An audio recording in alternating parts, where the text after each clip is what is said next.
Hello दोस्तों, मैं खेमराज आपका स्वागत करता हूं आपके अपने यूट्यूब चैनल रेलवे की पाठशाला पे।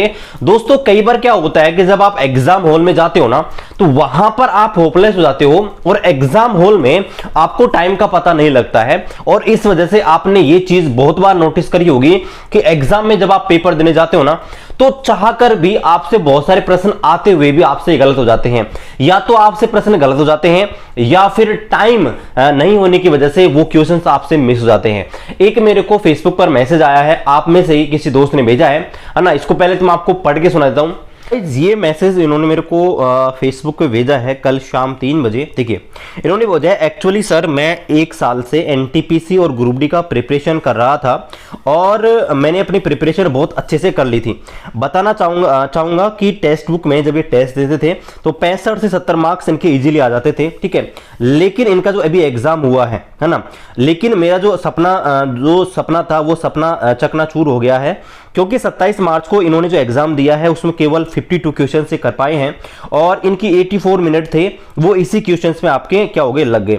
और बाकी के 6 मिनट से लास्ट के 6 मिनट उनमें जब इन्होंने देखा कि उनको 18 से 20 प्रश्न आते हुए भी थे लेकिन वो नहीं कर पाए थे, ठीक है। तो यही इनकी समस्या है और इन्होंने यही बोला था कि मैं एग्जाम हॉल में एग्जाम देते समय थोड़ा अबनॉर्मल हो गया था और ओवर कॉन्फिडेंस भी किया था।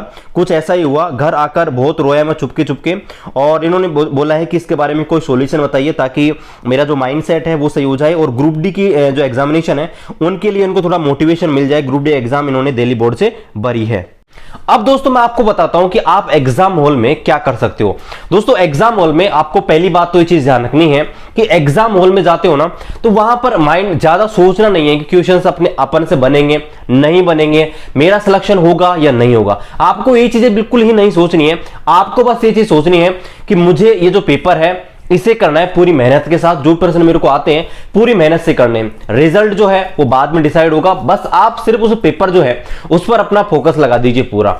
दूसरी बात ये, कई बार रेलवे क्या करता है दोस्तों, शुरुआत में जैसे मान लीजिए आपका पेपर खुल रहा है, 100 नंबर का पेपर है, 100 क्वेश्चन है, तो शुरू के 5-7 प्रश्न ऐसे डाल देता है जो आपसे नहीं होते हैं और ऐसे में आपका दिमाग तुरंत खराब हो जाता है। मान लीजिए शुरू के आपके 3 प्रश्न नहीं हुए, मान लीजिए आपसे जीके का 3 प्रश्न डाल दिए और आपसे नहीं हुए, मैथ्स का कोई ऐसा क्वेश्चन डाल दिया जो आपसे नहीं हुआ, तो आपका दिमाग ऑटोमेटिकली गर्म होने लग जाता है ना। और ऐसा लगता है कि पेपर तो हो नहीं रहा, पेपर बहुत कठिन है ना। तो ऐसे गाइज होता है, रेलवे चला के ही कई बार क्या करता है, क्वेश्चन जो होते हैं शुरुआत में गाइज, उस स्थिति में आपको क्या करना है, वो जो क्वेश्चन है उनको छोड़ना है ना।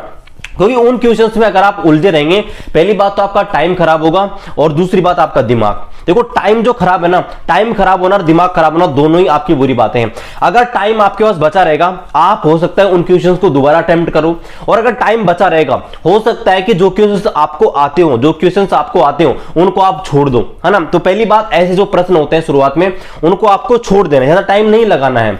और दूसरी बात, दिमाग को कूल रखना है, क्योंकि आपको होता है अगर दिमाग कूल हो गया तो प्रश्न आते हुए भी आपसे नहीं हो पाएगा। दिमाग खराब होता है ना एग्जाम में गाइस, बहुत बुरा होता है। तो मेरी सबसे आपको यही राय है, जब भी आप एग्जाम देने जाओ ना, तो सबसे पहले आपको दिमाग को बिल्कुल कूल रखना है। वो कुछ भी नहीं सोचना है रिजल्ट के बारे में कि मेरा रिजल्ट होगा नहीं होगा, कितने क्वेश्चंस अटेम्प्ट किए हैं नहीं किए हैं।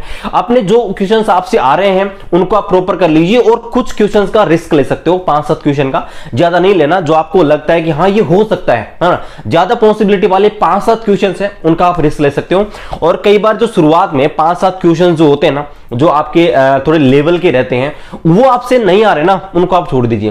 क्योंकि हो सकता है कि वो 5-7 क्वेश्चन आपके 10 मिनट खराब कर दें और आप उन 10 मिनट में आपके आने वाले 10 क्वेश्चन या 15 क्वेश्चन कर पाओ, जिससे आपका और बेहतर स्कोर कर पाए। और दोस्तों, टेस्ट सीरीज भी आप लगाते रहिए, क्योंकि टेस्ट सीरीज से क्या होता है, आपका जो टाइम होता है ना वो इंप्रूव होता है। लेकिन ये जो मेरे भाई थे उन्होंने बोला था कि टेस्ट सीरीज लगा रहे थे, लेकिन एग्जाम हॉल में क्या हो गए, वो वहां पर जाकर होपलेस हो गए। ऐसा नहीं करना है आपको, मतलब टेस्ट लगाते रहने से क्या होता है, प्रैक्टिस रहती है और आपको फीलिंग नहीं आती कि मैं एग्जाम हॉल में बैठा हूं। क्योंकि आप जैसे टेस्ट देते हो ना वीक में 1-2 बार, तो ऐसा लगता है कि एक्चुअल में एग्जाम दे रहा हूं, ठीक है। तो मेरी आपसे यही टिप्स है। और 7th फेज जो एग्जाम है वो गाइस जल्दी ही पब्लिश किया जाएगा।